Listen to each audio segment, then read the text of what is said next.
ఈరోజు కథ కాస్త ఇంట్రెస్టింగ్గానే ఉంది. మలేషియా నుంచి బాలు అయితే కొంతమందిని తీసుకొస్తాడు కదా! సో, వాళ్ళ నుంచి రోహిణి ఎలా తప్పించుకుంది? ఎలా డ్రామా ఆడింది? సో, బాలు ఏం చేశాడు? అసలు ఏం జరిగిందనేది పూర్తిగా తెలుసుకుందాం. దానికన్నా ముందు సబ్స్క్రైబ్ చేసుకోండి. అండ్ మీకు ఇంకా ఎలాంటి అప్డేట్స్ కావాలనేది నాకు కామెంట్ చేసి చెప్పండి. మీనా, శృతి ఇద్దరు కూడా కూర్చుని ఉంటారు కదా! ఇంకా మీనా కూరగాయలు కోస్తుంటే ప్రభ వచ్చి అడుగుతుంది. ఇక శృతి అయితే చాలా వెటకారంగా మాట్లాడుతుంది. ఇక మీనా శృతిని ఆపి బాలు కొంతమంది గెస్టులను తీసుకొస్తున్నారని వైఫ్ అండ్ హస్బెండ్ వాళ్ళని భోజనానికి పిలిచారని చెప్పేసి మీనా అంటుంది. ఇక అయితే ప్రభావతి ఎప్పట్లాగే చాలా కోప్పడుతుంది. తనని అడగకుండా అలా చేయడం ఏంటి అని చెప్పి. సరే మీ అబ్బాయి వచ్చిన తర్వాత ఈ మాట చెప్తానులేండి అని చెప్పి మీనా అంటుంది. ఏం మా ఇద్దరికి గొడవ పెట్టాలనుకుంటున్నావు అని ప్రభావతి అంటుంది. ఇక్కడ కూడా కాస్త కాన్వర్జేషన్ జరుగుతూ ఉంటుంది. ఇక ప్రభావతి వెళ్తూ ఉంటే తన హస్బెండ్ అడ్డొస్తాడనమాట సత్యం. ఏంటి అలా ఉన్నావు అని అడగనే ఇక బాలు ఇలా భోజనానికి ఎవరిని పిలిచాడంటే నాకు చెప్పకుండా అని అంటుంది. నాకు చెప్పాడులే, ఎవరైనా ఇంటికి వస్తుంటే హ్యాపీగా ఫీల్ అవ్వాలి కానీ ఇలా కళ్ళలో నిప్పులు వేసుకోకూడదు అని సత్యం తిడుతూ ఉంటాడు. అదే వాళ్ళు మలేషియా నుంచి వస్తున్నారంట అని చెప్పేసి అంటూ ఉంటుంది మీనా. బట్ తను మాత్రం ఏమీ వినిపించుకోకుండా అక్కడి నుంచి వెళ్ళిపోతుంది. నెక్స్ట్ సీన్లో అయితే మీనా వంట చేస్తూ ఉంటే శృతి ఏమో వీడియో తీస్తూ ఉంటుంది. ఇంతలో అక్కడికి రోహిణి వస్తుంది. రోహిణి వచ్చి అక్కడే ఉన్న కొబ్బరి అంతా కూడా తింటూ మీనాని అడుగుతూ ఉంటుంది వాళ్ళ స్పెషల్ ఏంటి అని చెప్పేసి. ఇక బాలు ఎవరినో గెస్టులు తీసుకొస్తున్నాడంట అని చెప్పగానే తను నవ్వుతుంది. ఇదేంటి క్యాబ్ ఎక్కిన వాళ్ళకి భోజనం ఫ్రీయా ఇదేంటి అని చెప్పి నవ్వుకుంటూ ఉంటుంది. ఏ మీరు లక్షలు మింగట్లేదా అని చెప్పేసి ఇంకా శృతి చాలా వెటకరంగా మాట్లాడుతూ ఉంటుంది. ఇక మీనా కూడా అందుకుంటుంది బాలుని తిట్టడంతో. శృతి అక్కడి నుంచి రోహిణి అక్కడి నుంచి వెళ్ళిపోతూ భోజనం అయితే పిలు అని చెప్పేసి అంటూ ఉంటుంది. వీలైతే పిలుస్తాను, నీకు ఖాళీ ఉంటే వచ్చి పెట్టుకొని తిను అని మీనా అంటుంది. ఇక కోపంగా రోహిణి అక్కడి నుంచి వెళ్ళిపోతుంది. నెక్స్ట్ సీన్లో అయితే బాలు వాళ్ళిద్దరిని కూడా ఇంటికి తీసుకొస్తాడు. ఇంటికి తీసుకొస్తే ఫస్ట్ అయితే ప్రభావతి అంత బాగా ఏమి ఉండదు, ముఖం మార్చుకొనే ఉంటుంది. వాళ్ళు మాట్లాడుతూ ఎక్కడి నుంచి వచ్చారని సత్యం అడగగానే వాళ్ళు మలేషియా నుంచి వచ్చామని చెప్తారు.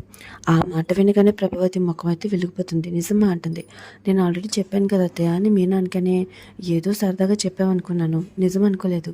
నా పెద్ద కోడలు కూడా మలేషియానే, వాళ్ళకి అక్కడ చాలా డబ్బు ఉంది అని చెప్పగానే అక్కడ ఏ బిజినెస్ అని అడుగుతారు.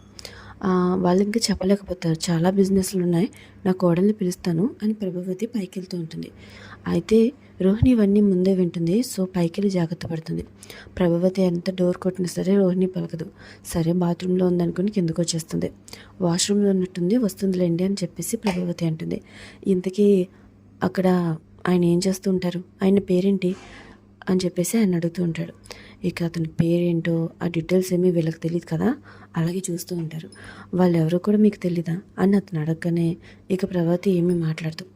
ఇందులో అంటే మధ్యలో రవి కూడా వస్తాడు భోజనానికి అని చెప్పేసి. అక్కడ కూడా చిన్న కాన్వర్జేషన్ ఉంటుంది.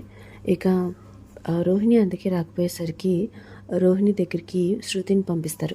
శృతి వెళ్ళి డోర్ కొడితే ఇక రోహిణి వెంటనే ప్లాన్ చేసి చిన్న కాగితం ముక్కని రౌండ్గా చుట్టేసుకొని బుగ్గలో పెట్టేసుకుంటుంది. తనకి పంటి నొప్పి వచ్చిందని అర్జెంటుగా వెళ్ళాలని చాలా డ్రామా చేస్తుంది. అంటే మాట్లాడుతూ సైకిల్ చేస్తూ ఉంటుంది. సరే నేను వచ్చి తీసుకెళ్తానని చెప్పేసి మనోజ్ కాదు బాలు అంటాడు. అవసరం లేదు, గెస్టులు చూసుకోమని సైక్ చేస్తుంది. సత్యమేమో ఒకరిని ఎలా పంపిస్తానమ్మా, ఎండలుగా ఉంది కదా నేను వస్తానని చెప్పి సత్యం అంటాడు. అవసరం లేదని చెప్పేసి మళ్ళీ సైకిల్ చేస్తూ ఉంటుంది. ఇక శృతిని వెళ్ళమని చెప్పి బాలు అంటాడు. వద్దన్న సరే వినిపించుకోడు బాలు. శృతిని కూడా పంపిస్తాడు అసలు నిజమేంటో తెలుసుకోవడం కోసం. శృతి తీసుకెళ్తుంది. హాస్పిటల్కి వెళ్ళగానే నాకు పెయిన్ తగ్గిపోయింది, వెళ్ళిపోదాం, నువ్వు వెళ్ళిపో, నేను చెకప్ చేసుకుని వచ్చేస్తాను అని చెప్పేసి రోహిణి అంటుంది. ఇప్పుడు దాకా నోరు కూడా మెదపలేకపోయావు, క్లినిక్లో అడుగు పెట్టగానే వెళ్ళి తగ్గిపోయింది, నాటకం ఆడుతున్నావా, ఏం దాయడానికి నాటకం ఆడుతున్నా అని చెప్పేసి చాలా గట్టిగా అడుగుతుంది శృతి. ఇక మళ్ళీ నొప్పని యాక్టింగ్ చేస్తూ ఉంటుంది రోహిణి. ఇక ఆ హాస్పిటల్ కూడా ఈగలు తగులుకుంటూ ఉంటుందన్నమాట చాలా ఖాళీగా. డాక్టర్ ఎవరు వస్తారా అని చూస్తూ ఉంటుంది. సో రోహిణి కనిపించగానే ఇక డ్రామాలు మొదలు పెడతారు. పంట నొప్పి ఉంది, పన్ను పీకేయాలి అని చెప్పేసి అంటారు. రోహిణి వద్దు అని సైకిల్ చేసినా సరే వినిపించుకోకుండా పన్ను పీకి చేతిలో పెడతారు. ఇక రోహిణి చాలా ఫీల్ అవుతుంది, అనవసరంగా పన్ను పీకించుకున్నాను అని చెప్పేసి. ఆ తర్వాత అయితే ఇంట్లో మనకి చూపిస్తూ ఉంటారు. వాళ్ళు భోజనం చేసిన తర్వాత చాలా హ్యాపీగా ఫీల్ అవుతూ ఉంటారు. ఇంతలో మనోజ్ వస్తాడు. తను పెద్ద బిజినెస్ మ్యాన్ అని చెప్పుకుంటూ ఉంటాడు. నేను బిజినెస్ మ్యాన్నే కానీ ఇలా చెప్పుకోనంతే అని అతను అనగానే ఇక మనోజ్ అలాగే చూస్తూ ఉంటాడు. ఆ తర్వాత బాలు వెళ్ళి కారులోంచి బట్టలు తీసుకొస్తాడు. వాళ్ళ అమ్మ నాన్నకి ఇచ్చి వాళ్ళకి బట్టలు పెట్టమని చెప్తారు. వాళ్ళ అమ్మ నాన్న కూడా బట్టలు పెడతారు. వాళ్ళది చాలా చాలా హ్యాపీగా ఫీల్ అవుతూ ఉంటారు. అయితే రోహిణి వచ్చేదాకా ఉండమని చెప్పి మాట్లాడకుండానే వెళ్ళిపోయిందని ప్రభావతి అంటుంది. సరే టైం అయిపోయింది వెళ్ళాలి అని చెప్పి వాళ్ళు అంటారు. ఇక వాళ్ళు కూడా స్టార్ట్ అవ్వడానికి రెడీగా ఉంటారు.